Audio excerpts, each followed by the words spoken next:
Test. We're good. Good.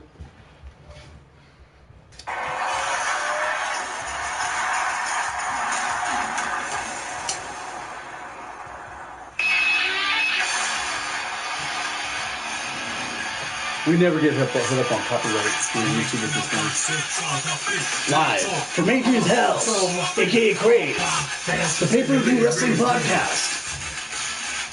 Two Smarks and a Mark, here on the pay-per-view wrestling podcast. Friends like the phone in your house. Here's your host, Mark Flores. Ladies and gentlemen, I want to thank you for tuning in to the pay-per-view wrestling podcast. I am your host, Mark Flores. Here with me today are my two very special guests, two fellow Marks I met along the way of the wrestling world. Luckily through Slick, I was able to know you guys, and I don't say this often, but thanks Slick for bringing us all together. Oh, shit. Fellow wrestling fans, Adrian and Cass. Cass and Kraze. Cass and Kraze. Every Thursday, the 840 review here on Mr. String Thing. What's up, dude? Thanks for having us. Too sweet for okay. Too sweet. I wasn't really going to give you one, but okay.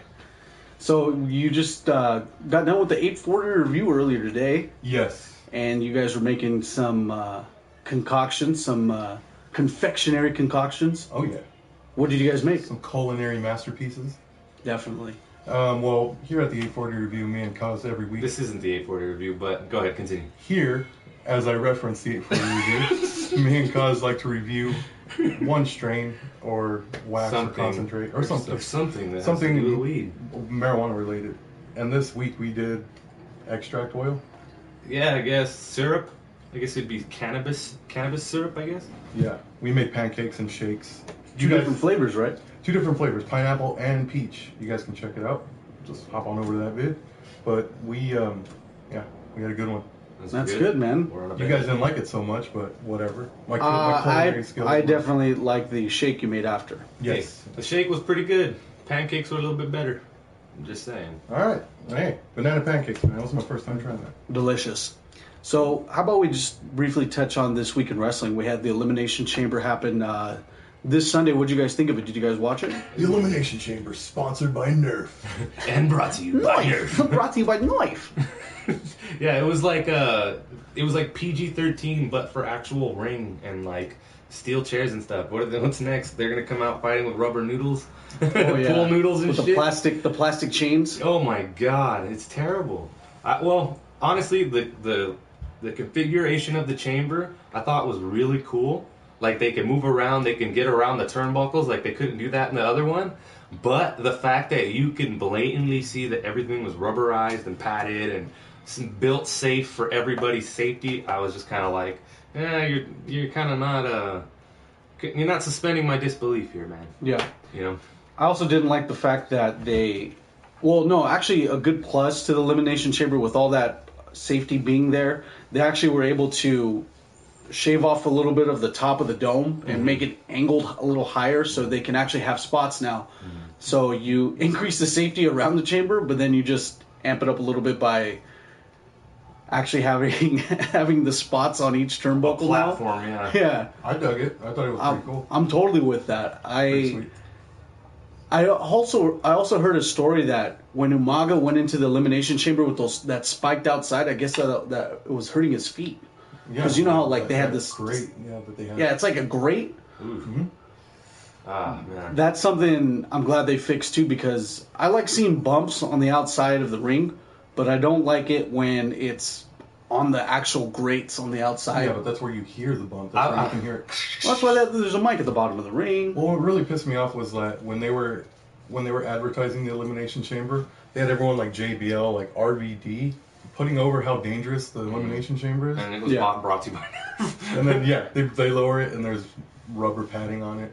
But yeah, I can see they had more fun with it, but definitely I'm down with it. I'm down with the change. I like the fact that my last official memory of the previous Elimination Chamber was Torito climbing across the top of it. Like Spider-Man and shit. That was fucking awesome, dude. Are you shooting a promo for that toy wrestling guy, Dorito? El Torino. No, the bull, right? The bull. With the Dorito driver, yeah. Yeah, the little bull. At the top of the Elimination Chamber? Yeah, he used to come out the matadors and he climbed around the side of it. That shit was badass. There's some crazy spots. But this one was cool because they had the lighting and effects and stuff like that. It seemed more cosmetic than like a death-defying, dangerous structure that you don't want to be a part of. That was good. The Elimination Chamber card overall was actually a big surprise too, because this was the first time in WWE history where you had 3 women matches on the card. I noticed that. Really, I didn't. Who was it? Mickie James and Becky Lynch. They went toe-to-toe first, and then you had Naomi and Alexa Bliss go for the SmackDown Women's title. Mm-hmm. And then you also had Nikki Bella and Natalya trying to settle their who can plug the E-show special better than the other. Seriously, it's so bad. Yeah, really. Yeah. The only match I enjoyed out of those 3, I like the fact that Mickie James is using her ability as an enhancement talent to put over Becky Lynch, but with Naomi actually winning the women's title is actually a big plus. It totally threw off my bracket. I thought Alexa Bliss was actually going to retain till WrestleMania. Mm-hmm. Good stuff for Naomi though. So what's gonna be Naomi's title defense? At WrestleMania, because apparently she's gonna. It'll be a battle royal. She's probably going to have one of the best entrances. Yeah. Going into WrestleMania, but after that, I can't speak for her. Is she gonna come out with Flo Rida? Welcome to my. Oh man, it's terrible. You can get away from that. I really think that Naomi has a great athletic ability, but as far as her moveset, you're gonna say ass. She has great assets, but with her athletic ability, there's never been a platform big enough for her to actually show everyone, because she's been toiling around the mid card and below that as well. Mm-hmm. So maybe this is her time to shine. I'm hopeful about it. I'm very optimistic when it comes to this type of situation leading into WrestleMania. Her time to glow. My only criticism of those 3 matches is that I felt like the opponents were mismatched. Yeah, you got yourself Mickie James as an enhancement talent, but Becky Lynch, where she's at, I don't think she needs to be enhanced. She just needs to be in some cutthroat fire matches. I agree. And I feel like I don't know. I just feel like the placing of each opponents for each other was just out of order. Had they switched it up, I don't know in which order. I can't say specifically which order would have been better, but I just feel like it should have been a different order. You know what I mean? Maybe Naomi winning the belt from Nikki Bella, because that's kind of like more of a meat and potatoes kind of a feud, as opposed to Alexa Bliss, which is kind of just out of that realm of total Bellas. You know what I mean? Yeah.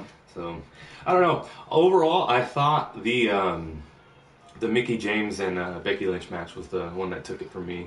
The glorified Total Divas feud, I'm not liking it. Yeah. I can't understand how they can make these characters on all these different shows that are outside of the WWE, but when they bring them into the WWE and they try and recreate said characters from outside, it is just so watered down and you can see right through it. Baron Corbin on Breaking Ground. Did you ever watch that? I heard he did a good job on that. He was such a dickhead. Seriously, he was kayfabe for the camera. He was like a guy that you would be like, man, that guy's such a prick. But man, my sister's dating him, and I fucking just can't. I don't understand why. What the fuck? Oh man. But it just doesn't carry over in his character in WWE. Why is that great? On the topic of Nikki Bella and Natalya, one thing about that match that I liked is that Natalya is such a professional, is that she was able to go full throttle heel, dissing her, talking to her shit to her mom, calling her a bitch still, and they actually let that go across. I think it sucks to say this, but Natalya has been one of the most underutilized pieces of talent WWE has in the last couple of years.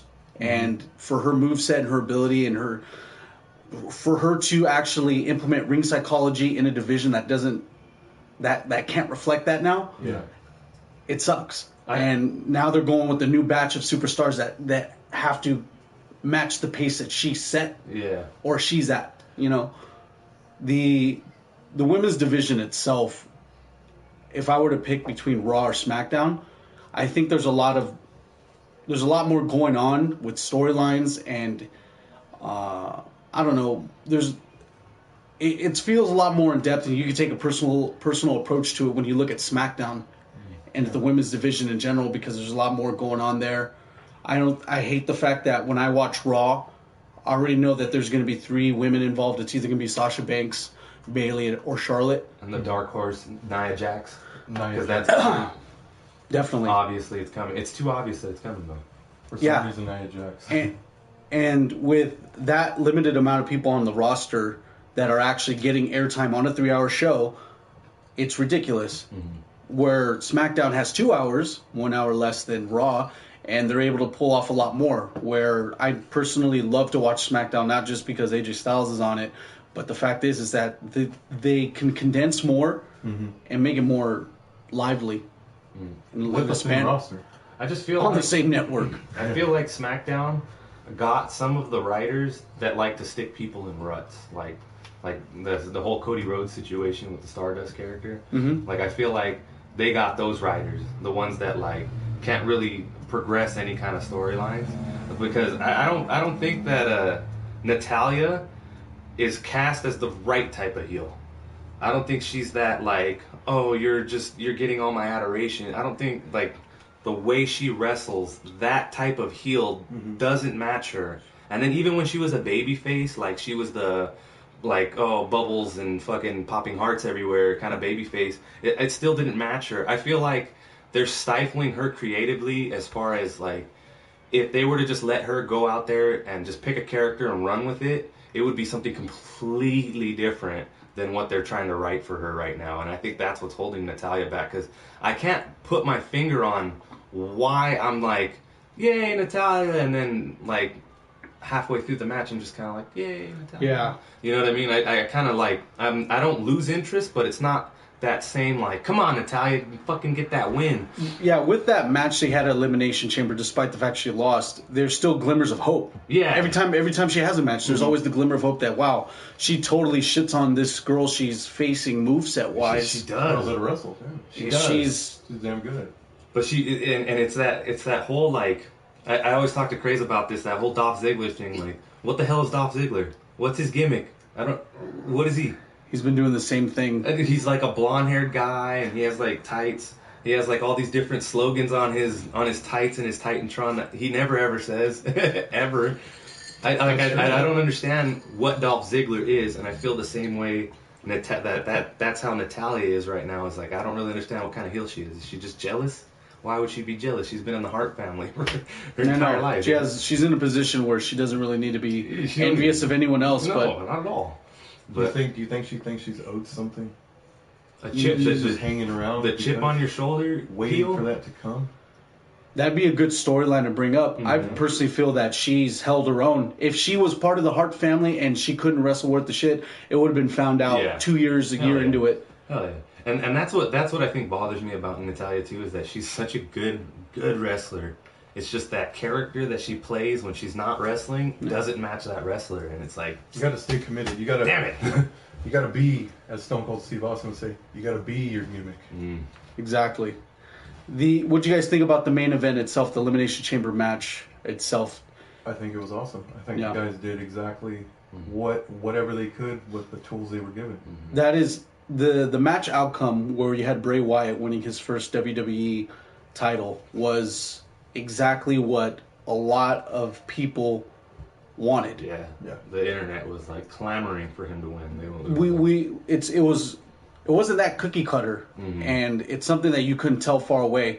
You had Baron Corbin's too green, can't get it. Dean Ambrose has a title already. Baron Corbin's getting better competing with these people. But that was to set up the Dean Ambrose feud, which is great. Yeah, because then you had, after he lost, he got his heat back by beating Dean Ambrose down a little bit more. Great stuff. The layout of the match, the way everybody got beat and what time they got beat and who they got beat by, I thought was like fucking phenomenal, like perfectly dead on. Everybody pinned who they should have. You even had The Miz, who's doing the best job as a heel for the better part of a year and a half. And he's able to, and then you could tell that he's not necessarily, like, there's a glimmer of hope that he can do it, but there's a lot lot more people down the line that kind of need it more than he does at this point, because he can make the Intercontinental Champion super relevant. He brought it back to top shelf, and that's where that title needs to be.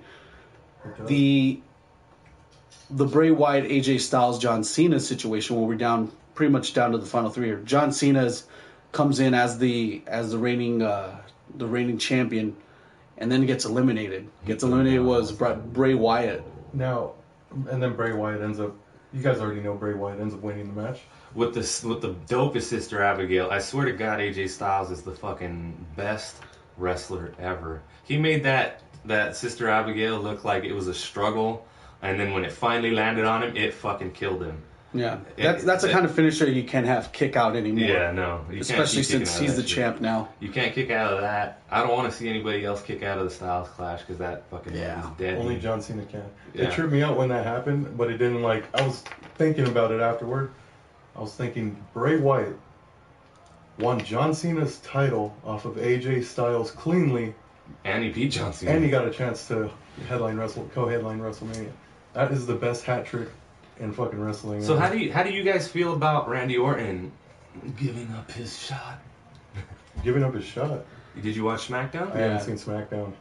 But what happened? He gave up his spot? He basically said he's not going to contend against Bray Wyatt because he's still associated with the Wyatt family. He's his master, and he's not going to...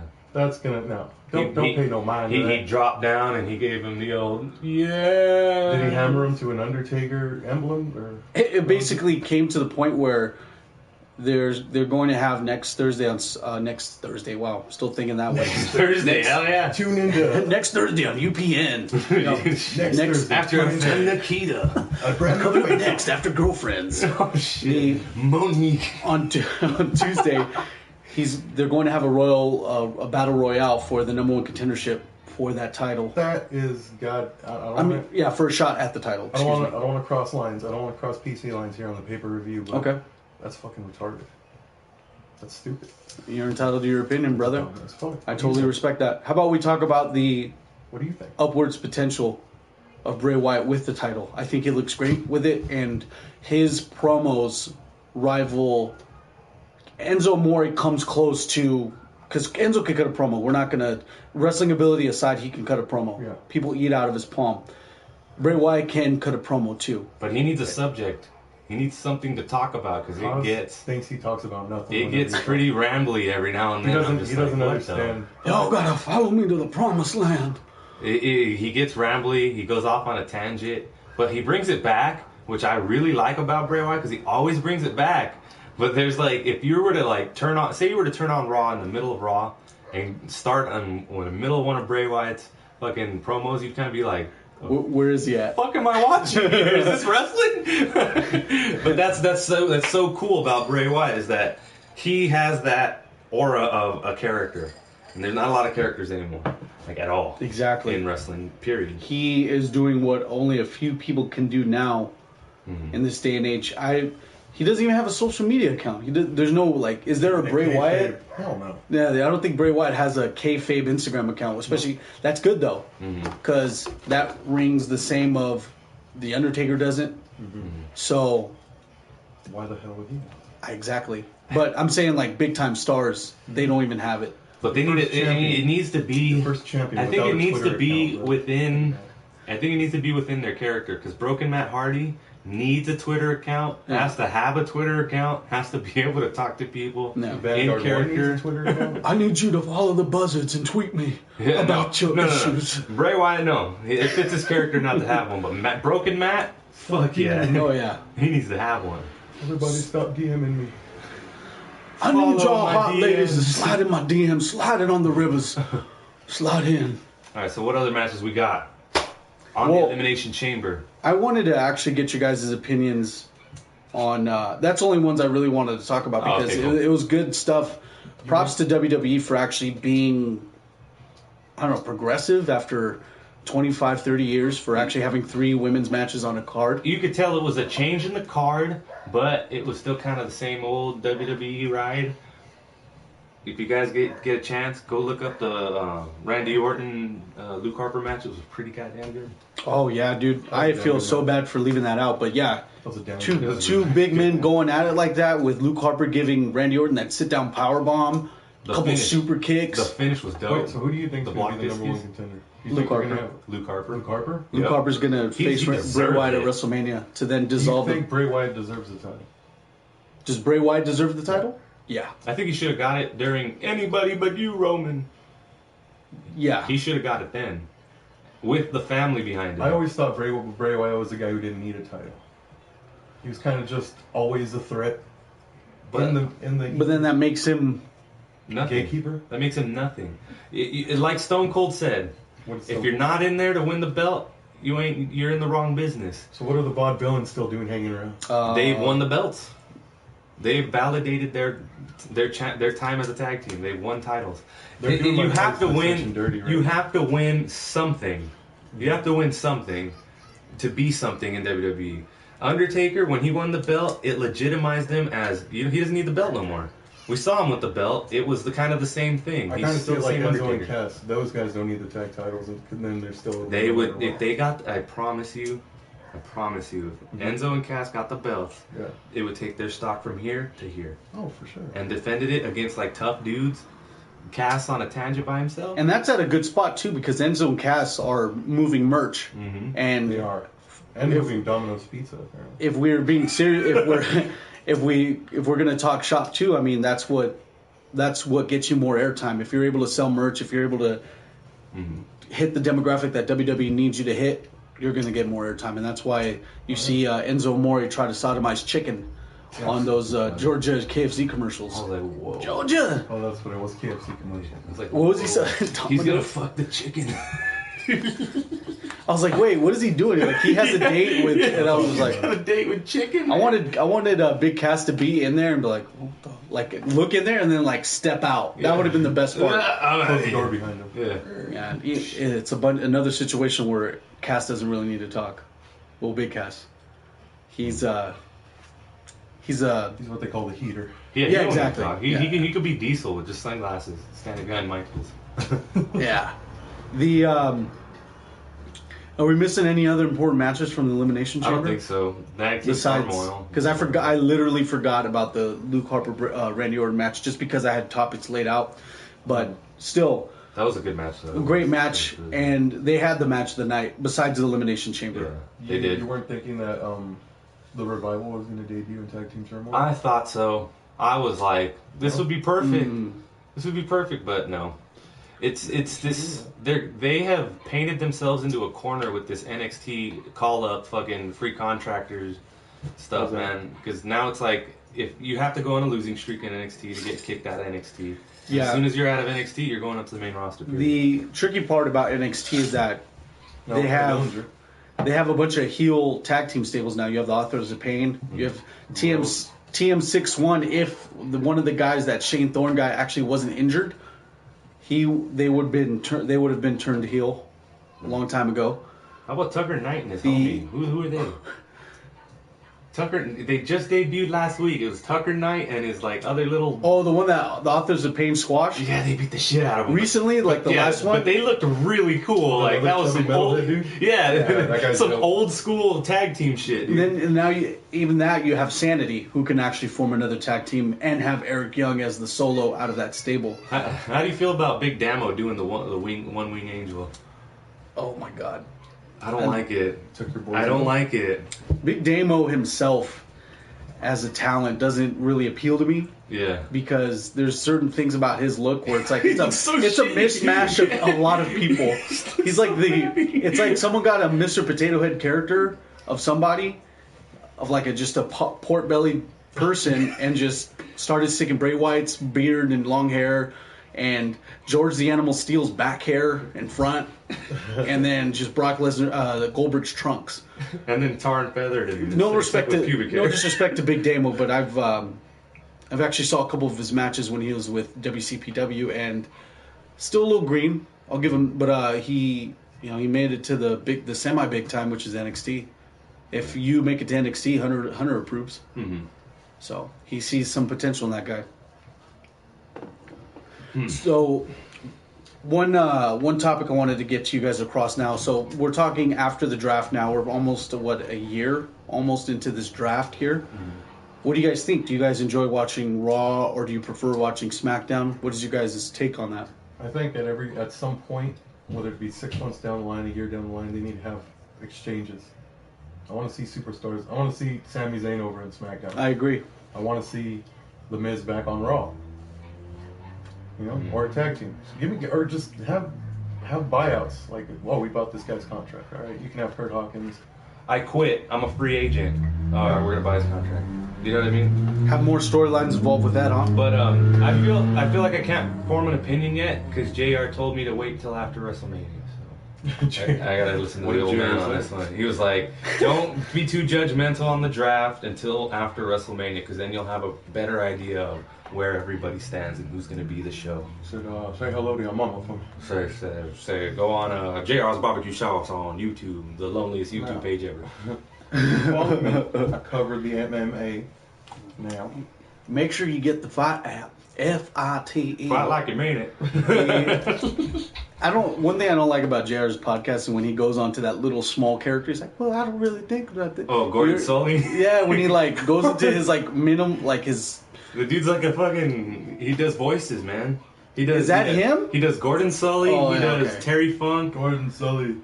And he does, he does another one, but he doesn't really. Yeah. Dusty Rhodes. He does Dusty Rhodes. I just feel uncomfortable when he talks like it because he gets into it a little too much. And he does his full advertising reads. This is JR doing this read. Full Gordon Sully. I watch him on YouTube where they cut out the commercials. Oh, and they have, and he does somebody gay. It's like an eccentric character where it's like super, super gay. That's the other one too. Oh, that's him. That's just regular voice JR. Yeah. Regular ass JR. How do you feel about JR nowadays? Do you think he still got it? Yeah, do you go back and watch old wrestling and say, hey, JR was never really that good? I'd say the ultimate pair that involved JR, and I just want to put this guy over too, is like when Paul Heyman and JR were going together. I'm in that right now, and it's fucking there was no better announcing. It is so good. I would, it's like JR and the King, Paul Heyman and JR. Yeah, if anything, even keel. Like right there. No for Cornette? No Cornette? No, because not enough time. JR and Heyman would shit on JR and JR wouldn't take it. Like, he would fire back, and they still conveyed what was going on in the match, and if something dreadfully nasty came down and happened, they were both on the same page. Mm-hmm. So, like, they had the perfect balance of back and forth. I completely agree. Yeah. I like Gorilla Monsoon and Jesse Ventura. That's a good one. I like it. I just wanted one time when I'm watching the old stuff on the network. I really wanted Jesse Ventura to watch it. Shut the hell up, Gorilla. Just to give him one. But Jesse Ventura as an announcer was great stuff. He's awesome. And he needed the pair of a total opposite of himself, which was Gorilla Monsoon. Just Mr. Happy-go-lucky. I love calling matches. Go ahead and make me the general manager for a while for commissioner. Kayfabe commissioner. Kayfabe commissioner. I like that pairing a lot, and a lot of people would call me crazy, but the whole Tony Schiavone, Mike Tenay, Larry Sabisco team up was pretty unique. It's decent, yeah. I think Tony Schiavone was coming into form. Mm-hmm. Monsoon and Heenan. That was some fucking comedy right there. Yeah, it definitely was. That was funny. Good stuff for the skits. Just Heenan on the mic in general. Heenan's the man. I like watching that shit. When they have Masters of the Mic type shit too on the network. You watch the network? You have the network? Yes. Do you torrent everything? Go to torrent? No, I actually support the WWE by that network and buying a bunch of their shirts. That is the freaking best network. You do too. I do too. Yeah. The WWE network is like a really good buy. And that's serious. Like, if you're serious about wrestling, that's like... If you're not serious about wrestling, I noticed a lot of people still a good buy. Do you think there's who used to like wrestling that bought the network just to watch the Royal Rumble, and then kept watching shit? Mm-hmm. I've heard a couple of reports just in my own little personal. That's how we came back into this shit. We ordered WrestleMania 30. Mm-hmm. You and I both. We were probably on the same situation because I got back as soon as the network came in. I was like, I want to see that WCW shit. Because that's the stuff I grew up on. I was like, I want to see pre-Attitude Era shit because I was more concerned about like Oh man, gotta get some Viagra on that thing. No, I was more concerned about what happened like before I started watching wrestling, because I had always watched wrestling, but I never retained anything of it until Attitude Era, which was always really cool to go back and watch, man. When did you start watching? 96? 92. No, I started watching 96. 95. 96. Same for me. 92, because like I said, I didn't know what the fuck I was watching. I couldn't tell if it was WCW or WWF. If it was work or a shoot. Or ECW, because it was all like, yeah, I didn't know. So you were getting worked. Yeah, fuck yeah. Oh, dude, 100%. He's all 7 years old. I'm like, you can work like little Mock. Oh, dude, 7 years old, I was ripping my shirts like Hulk Hogan. Mm-hmm. My mom would get pissed. I used to put rubber bands on my biceps. Oh, yeah. Ultimate Warrior style. Yeah, and my grandma would get pissed. She was like, what are you doing? You're cutting the circulation off. And keep in mind, this is still in Spanish, but you're cutting the circulation off of your arms. Take that shit off. It's terrible. Ice cream bars. I used to just, and then every time a pay-per-view would come up, I would go beg my mom to go to the video store to pick up some Royal Rumbles. I was 3 months behind. The proverbial 4 month behind of the video store. Oh yeah. When the video store catches up, or when you catch up from the video store. I was going to ask you guys, with a couple weeks ago, we actually finally were blessed with the debut of Samoa Joe on the main roster. And as we all know, for the previous matches that we've seen Joe in, we know this guy can put it down. Yeah. This guy is, he literally looks like he can beat your ass anytime, any day of the week. And the question I want to ask you guys, we're not going to talk about the injury bullshit. Shit happens like that. What do you guys think is going to happen from this point on with Samoa Joe? And where do you see his upwards potential? His ceiling? Where do you see the ceiling of Samoa Joe going into WrestleMania, post-WrestleMania? As deep as you want to go. I was thinking, watching Samoa Joe on NXT, I'm like, all right, this dude doesn't need to be in NXT anymore. He for sure needs to be on the main roster. But I didn't know how they were going to treat him once he gets to the main roster. So I was kind of like, maybe he can hang out in NXT and, keep going back and forth with whoever comes in. But when he debuted on Raw, I was surprised with how much they were pushing him already. He was Triple H's right-hand man off the bat. How he said he was looking to groom another Seth Rollins. Him talking about the potential that Samoa Joe has now is, equivalent to what he did with Seth Rollins. And just coming out and beating the man, who I still consider the man because he's still my champion. But there is no glass ceiling. It's endless. With this type of push, he can beat Brock Lesnar in Mania or Brock Lesnar. That's the ceiling right there. There you go. That's the ceiling. If he makes it enough to where he has enough viability to go against Brock, he has to deliver in that match, because that's make or break right there.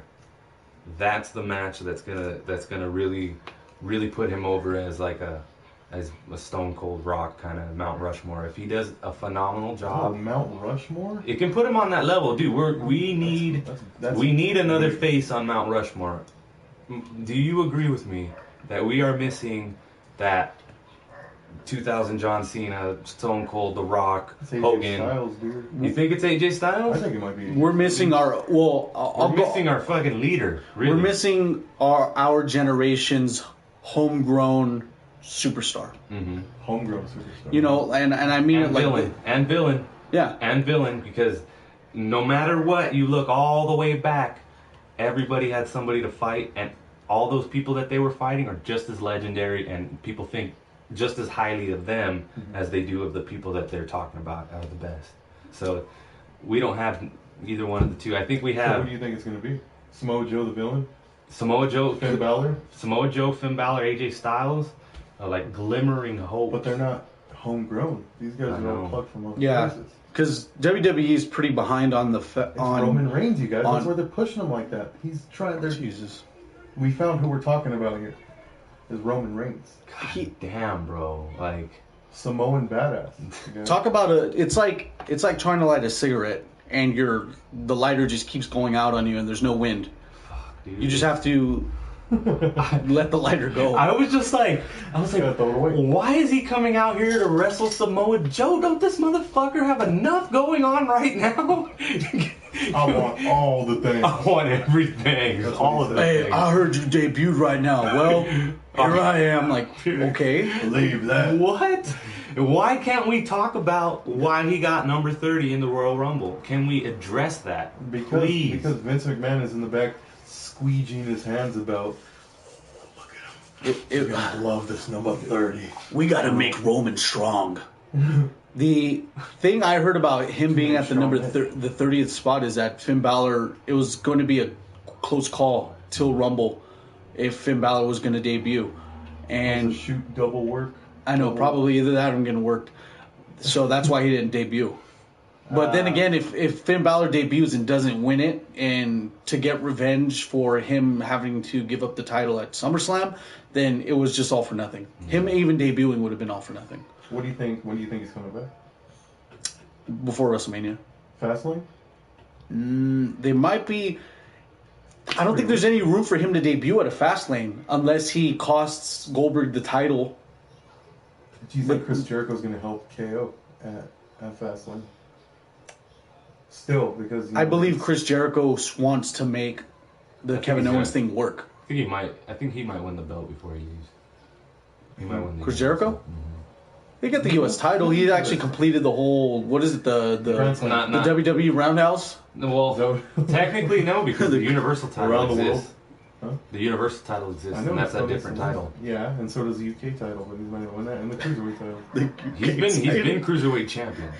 Yeah, but ever since they wiped the slate clean, made a new belt, it's always been first ever. I want Chris Jericho to debut under Chris Jericho, like just re-debut as Chris Jericho, but with an Australian accent. Like, I deserve this UK title, mate. Totally pissing everyone off as a heel. I can see him doing it. To then win the UK title. I deserve this UK title. Now, Mark, do you feel that you got what you paid for as far as your Royal Rumble, with only $9.99? with only realistically 2 surprise entrants with Ty Dillinger and Jack Gallagher, and everybody else was basically... I'll tell you this. The predictions and storylines that I had drawn up for the Royal Rumble, and I take quite a long time. It's the worst 10 minutes of my life trying to come up with storylines for Royal Rumble. It ruined it, because I thought that Kurt Angle, Samoa Joe, and Shinsuke Nakamura at least, or Bobby Roode were going to show up. At least a couple of them. Bobby Roode with the title would have been dope, walking out with it. Oh no, because the scenario that I had is that the winner of that Bobby Roode Shinsuke Nakamura at Takeover was then not going to debut at the Rumble, and the other person was going to. Mm-hmm. That's what I had. I was hoping that Nakamura limped out on a bum foot. We still made it to that Rumble. Dang. That would be sick. And then just Kinshasa and twisted his ankle. Or just get thrown over. Getting a Kinshasa ready, and then like some guy ducks and he just like Kinshasa's right over to the audience. Jeez. And just falls and beeps it. Oh yeah. Or right through the table. Oh my god. He went right through that table. He looks strong. For the love of God. We could push this kid. The Shinsuke kid's young. He got it. Yeah, but Samoa Joe can't debut and not win it. That's the repercussions too of trying to have people debut and do surprising, is like you lose a lot of momentum by not winning the Royal Rumble when you debut. Mm-hmm. So it's the pros and cons of the Royal Rumble. You lose momentum if you debut in the Royal Rumble late and don't win it. Even the same respect with Ty Dillinger debuting at the Royal Rumble and still at NXT. That's terrible. That is the biggest middle finger to you as a talent. And to all your friends that your gimmick is so over. It's over with everybody. With every fucking buddy. Different everywhere. promotions too. It's so annoying to the point where it's so over it's annoying to people that are like me, I guess. But it's like... Well, you don't got to do it for everything. It's so crazy, dude, how they do it for everything. You don't think it was just like, here, shut up, number 10. Yeah, 10, I think it was. Oh, it's like Vince McMahon's like, just take it, please. For Petty? That was for Dave Meltzer and the Wrestling Observer to just fucking... Shut up. Shut them up. Stop talking about it. Right in their ass. Because that's where that started. Yeah. That's where that started. Brian Alvarez He What? said it himself. What did he say? If Ty Dillinger is not number 10 in the Royal Rumble, I will be so pissed off. He said that, and that was like 4 months out. And that was like when everyone started doing it. And then the next NXT taping I saw, and granted these NXT tapings are taped in advance, but the very fucking next one was Royal Rumble, number 10. Royal Rumble, number 10. At the fucking very next one, I was like, Brian, you piece of shit. You just stole that fucking moment from me. Because that moment was still dope. I was still marking out like fucking crazy. It was good stuff. But I would have like thrown shit in the air had I not known that that was going to happen or not demanded that to happen. You know what I mean? Shawn Michaels was going to come out? No, hell no. No, Seth wasn't in it. I want to see Shawn. Sean's at a point where I don't want him to come out because I'm more worried about what's going to happen if he gets injured.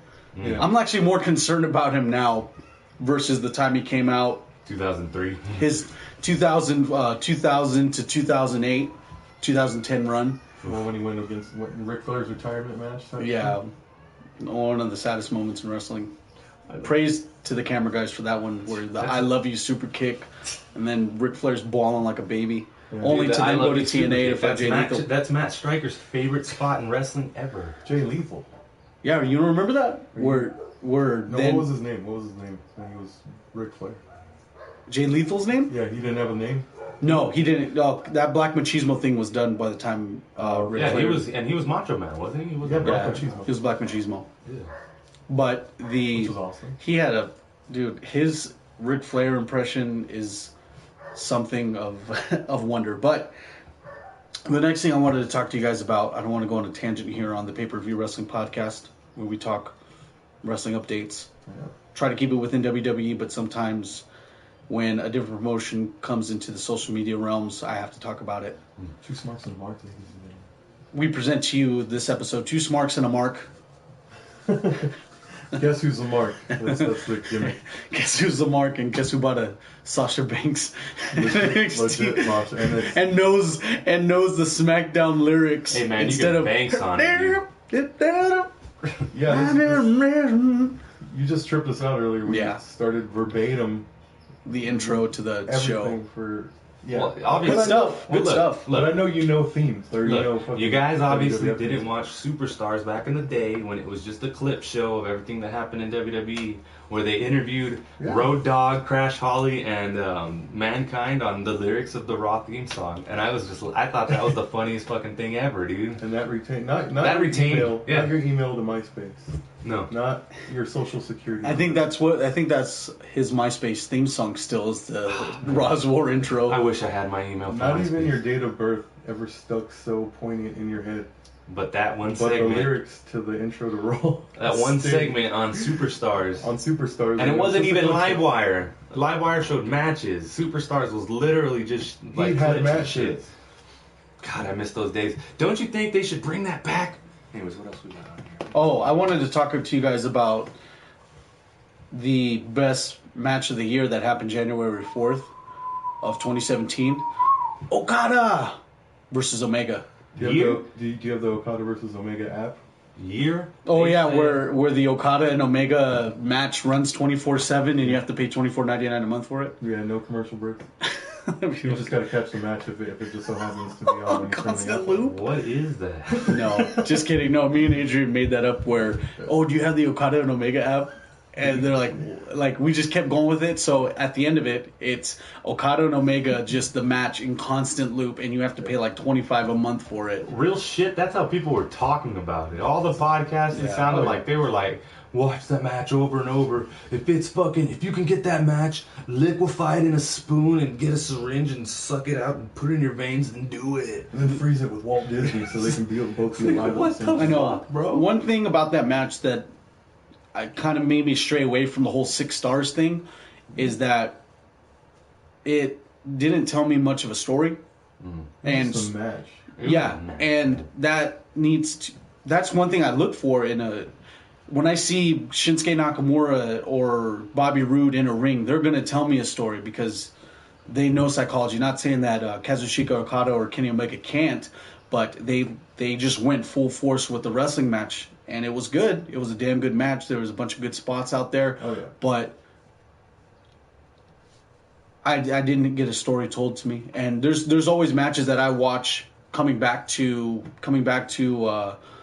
like when I look back at other matches, I'll see a story being told. Like half of the matches on the with the Battle of Los Angeles of 2016 told me a story. Mm-hmm. Ricochet Osprey told me a story in the ring the first time I watched it, because it's like, fuck, like these guys are. I didn't even know those guys going into Ricochet Osprey. Quick tangent, but they told me a story that these guys look like they don't fuck with each other. Like these guys are at the top of their game. Yeah. T800 versus T800 going at it. Okada and Omega didn't tell me much of that, but. Quick note on that Osprey. Did you see them rematch in WCPW?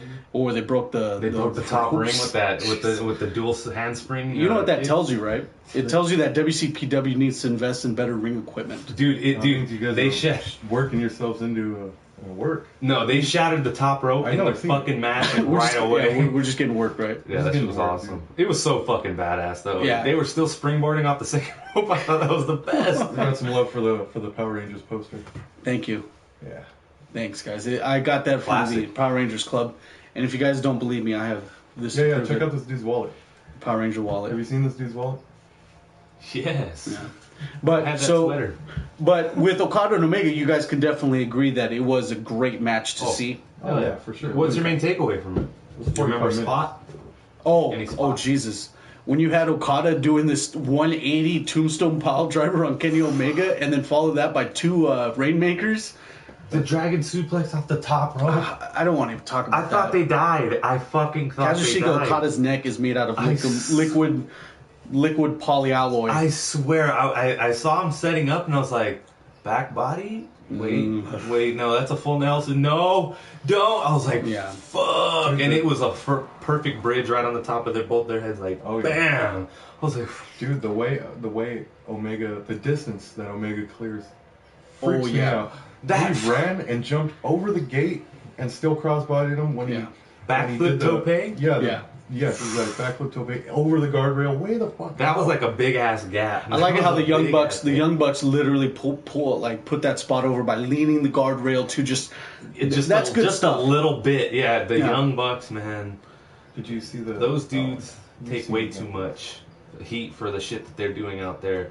Yeah, Cornette takes a big dump on those guys and the main thing is that he just is like these guys super kick too much. These guys are doing, but then again, Cornette doesn't like Mexican minis, and that's one thing I really don't like about Jim Cornette is that he disrespects the lucha libre style of wrestling, and I don't take kindly to that. These Young Bucks though, man, they do shit that's just like, what the fuck? Mm-hmm. Yeah, that is fucking nuts. Have you seen their matches with AJ Styles, like as a 3-man? Yeah.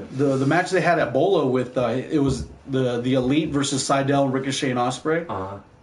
Was that phenomenal? It's where they had the Meltzer driver, the shooting star Meltzer driver. Oh, but he super kicked somebody and then did a front flip, dodged something, and still hit the Meltzer. Dude, some of their combinations are the fucking best. Yeah. It's retarded. Styles Clash.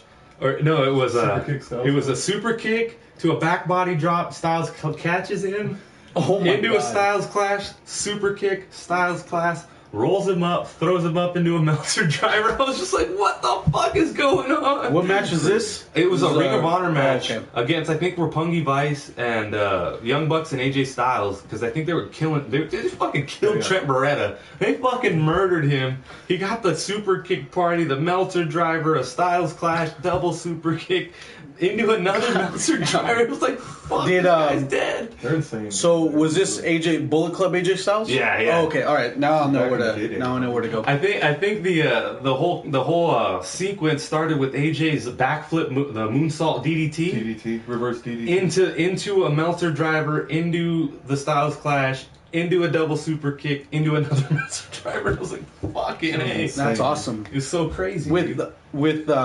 I just want to make one more quick point with Okada and Omega. Mm-hmm. The beauty of what we see with Okada and Omega is that it rings bells of Ricochet Ospreay from 2016, where social media is buzzing with outside people actually looking back into wrestling, and that's what Okada and Omega did. And as long as we have great matches just like that happen on a monthly basis to where they actually could catch wildfire, then the rise in popularity with wrestling will grow a a lot larger than it has already. Dude, I got a couple people like I know Yeah. that are distant fans. Of Oh, so you're? Oh, I thought you said people inside the. No. I got people inside. You got him in. Yeah, They're people that Adrian like, Observer.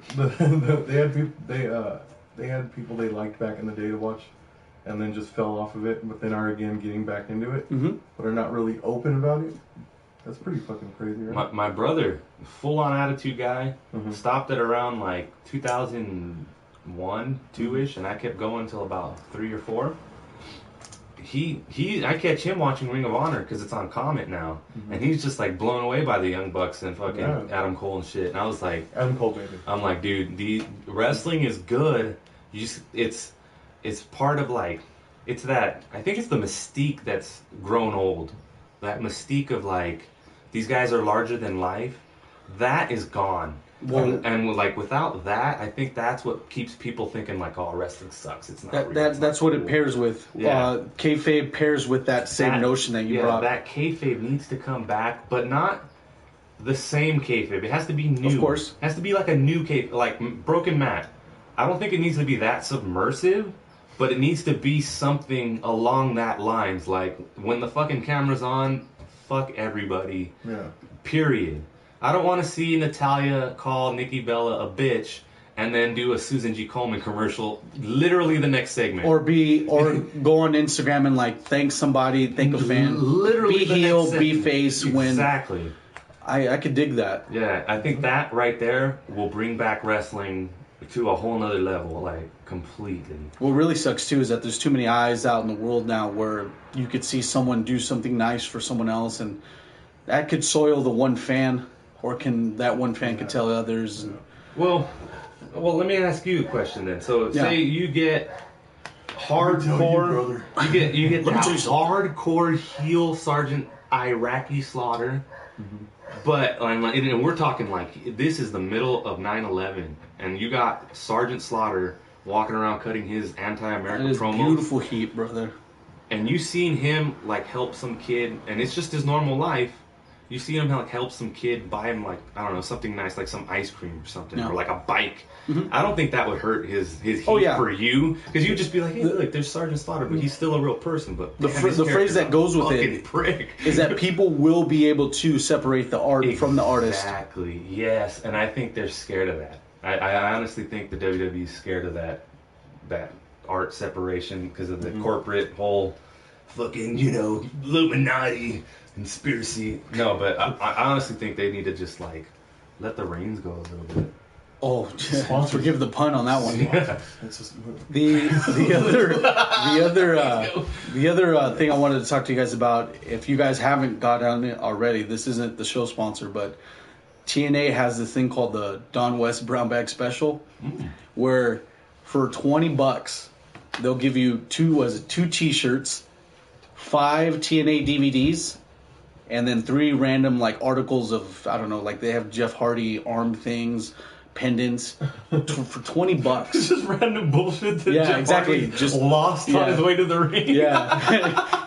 All picked up off the floor. I know. The fucking belt buckle, I don't know, the corner turnbuckle of a fucking old ring from the Impact Zone. His half-ripped shirt when he takes it off. An empty pill bottle. But his disinfected syringes count from 1 to 5,000. But they have those, and I was able to I bought 5 of them, so I had I think it was like $120. Yeah. I spent $120 and I got fucking 25 TNA DVDs. Asylum years? Some of the Asylum stuff, some of the What X Division stuff. I have Cruiserweight division. X division. It's different. The X. It's the X. It's X. It's different. The X is going to give it to you in the Cruiserweight It division. is. It really is. Especially TNA. But and then now I have a bunch of shitty shirts. The only thing that sucks about it is because I have a bunch of Mr. Anderson shirts. so and I have terrible. the props for it is I have an Eric Young shirt. It's like it's like if somebody had like a McDonald's T-shirt and it was Mac Arnold's, and it was golden arches with a line through it. That's exactly what I have. The Mr. Anderson shirt. That's so terrible. That's terrible. That's so bad. But the DVDs are what brought me. Oh hell yeah! Oh man! So I have at least 13 that I'm gonna keep, and then the rest go to the Babies. Babies. Real quick, can you educate this guy on the freaking asylum years? Because he just said, boy, are they like good shit or something? Is that cool or what? Dude, it's some good stuff. It's like all stars, bro. Did you get that Austin Aries shirt I seen you on Instagram with? I didn't get that. No, I actually bought that for. Dude, they have the Bobby Roode shirts and Austin Aries shirts for $5, and you don't pay taxes in Tennessee, so it's $5 plus shipping. So I got it for at least $11. Austin Aries shirt, and it says my moniker. You know, I am the greatest man that ever lived. That's true. So, that is true. Yeah, damn right. But yeah, so you get the Bobby Roode It Factor shirts if you want to be the It Factor. What the fuck is the asylum years? It's some good TNA stuff. Like it's actual good TNA shit. Like you'll find like is it No Cell Abyss? Is that no, it's the Abyss that always pulls out tax and then ends up being in the tax. It's that's Abyss. It's the NWA title being defended against let me see, R-Truth and Grandmaster Sexy. That's what Ron Killings was the NWA champion. He was the first black one actually. Yeah. Nobody fucking gives R-Truth the fucking goddamn props he deserves. That's a major title. That is a good title. That is the Dan Severn held that title.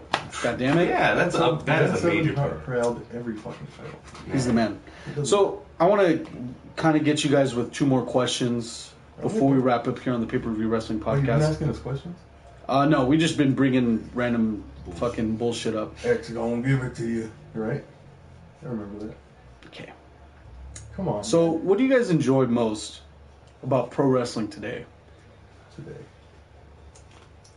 Content for me. Content. Like I get. You talk the most shit on the content. No, I'm talking like I'm talking availability of the content. Oh. That's like the fact that I can get wrestling and I don't have to fucking search my ass off for it, which does kind of take away a little bit of like, you know, the nostalgia of it, but the fact that I can just look it up now and it's there. I love the fact That's fucking awesome, dude.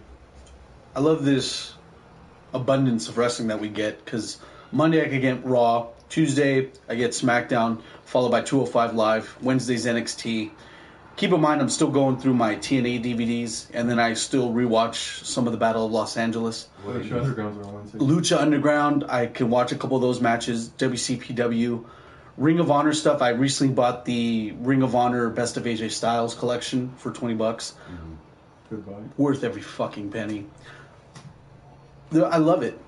There's never been a better time to be a wrestling fan, in my opinion. That's true. That's very true. But I don't know. Maybe the monopoly that's going on between the WWE and New Japan and Ring of Honor. It's just WWE. All these this talent that's coming in and getting their spot. That right there is the most enjoyable part. Because like AJ Styles, just watching him everywhere he went. Like, dude, is he gonna? He has to. He's asylum years, dude. Oh yeah, dude, and that's when he was hitting that spinal tap for real. Okay. That on the game, yeah, that's AJ Styles' move. Yeah, that spinal tap was fucking crazy, and he would never land it right. No. He would never land it right. Yeah, with revolving that many times, you can't really land right. He would like kick him in the guts and shit. Like it was fucking awesome. You have to work the did you watch that 3-way match that Samoa Joe, Christopher Daniels, and AJ Styles had? The only 5-star match in TNA history. No, I didn't see it. What the hell? No. Oh, you guys gotta watch that. I don't know if we're gonna have to. I don't know if we're gonna have to keep you guys here for little reactions, but shit was some good stuff. I'm here all night. The other question that I had for you guys too is, what don't you like about pro wrestling today? Corporate sponsorship, man. That's watering down the heart and soul of the artists in wrestling. Because if you really do think about it, it is an art, and these people, everybody sees wrestling different. Even if you're a fan of wrestling, you see it differently. All 3 of us here have a different perspective on what we see in wrestling. We just saw a video, me and you, Mark, of the story of Triple H, which was probably like the best perspective I've seen somebody else tell me of Triple H, because I've lived through that whole thing. Wrestling Isn't Wrestling by Max Landis. Yeah, I was about to say, please give him a plug. Go ahead and it was good stuff. It was fucking really good. I wasn't paying attention to the plug. I had just done my 840 review, and it was... We're 840 right now. That's cool. But the way they present it now, I don't think is the proper way to present wrestling. You're talking about the major league of WWE? I mean, of wrestling, which is WWE. You think that's the... I want to say yes, but it's all of the fans too. The way they present themselves in wrestling. Like, you go to these shows and they try to troll the shows. And they're not there for the show. Like, that's the main thing I take away from the network. Yeah. When I go back and I watch the fans and how they react to shit. And it is like, I want somewhere between the Attitude Era fans to have the passion of now, act like the Attitude Era fans, and pile in like the 80s fans.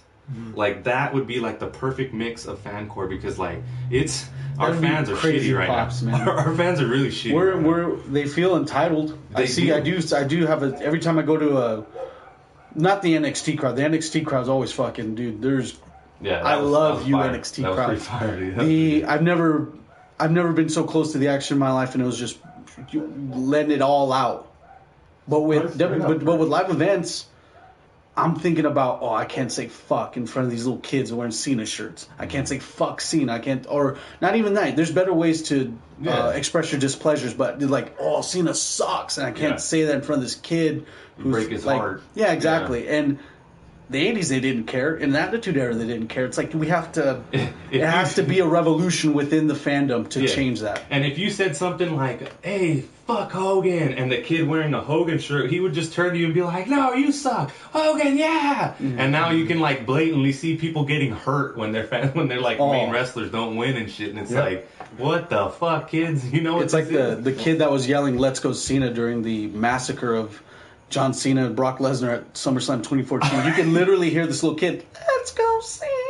And he was like dying. The fucking, yeah, exactly. He was like the last patriot for everyone else is just horrified at what's going on. Yeah, beautiful stuff though. But I will give it to them. They do have the passion. They love this shit more than ever. Like, the people that like it, you can sit there and talk to them the way we're talking now. That's cool. Every time I wear a wrestling shirt, little kids are the most to actually like, hey, I like your shirt. And I'm like, oh, all right, cool. Who's your favorite wrestler? Like, I like that. I like the fact that these kids have an answer. Because that used to be you. Yeah, man, like, I love that. I love that. Adrian, big. What's up, girl? Big A, the big A, big A battery. What don't you like about wrestling today? Well, pretty much, I don't know. I don't like shit like the Observer Report. And they go and they talk, and it pretty much kills what I enjoy being a wrestling fan, is the surprise factor. I want to be surprised. I want to be swerved. I want to go into there not knowing anything. But then you got guys that predicted like Bray Wyatt's going to win the Elimination Chamber, throwing that out there, and it's just like, all right. I don't know if you guys are learning this are hearing this directly from somebody up top, cause we'll get to you in a second. You can put your hand down. We're going to get back to you. Okay. But them spoiling and just putting it out there, even tainting what I would, I would be considering a spoiler to what's about to happen, and it just kills me sometimes that I hear that shit and people repost it and all this other shit. Yeah, kind of can't get away from it. Okay, I don't like stuff like that. I don't like them wasting time on someone that's not getting it. Drop. And Kaz mentioned something too about call downs. There need to be call downs for like NXT. Fuck yeah. Or just straight up cuts. Just to open up new feuds. Just open up new feuds. And there's bullshit that you can't put somebody somewhere. That's horseshit. That is. You can put anybody anywhere. Anywhere. It's wrestling, dude. They're gonna do it, or they're gonna suck, and then you get some heat out of it. I don't know. Real quick, I gotta defend the Wrestling Observer. He has to defend the Wrestling Observer. Anyone who pays a monthly subscription to something, I'm gonna go ahead and assume they're gonna have a counter to it. Hold on. Now, the Wrestling Observer would be the equivalent of like a Sports Center to football. They don't necessarily spoil shit. They do get inside tips. They allude to them.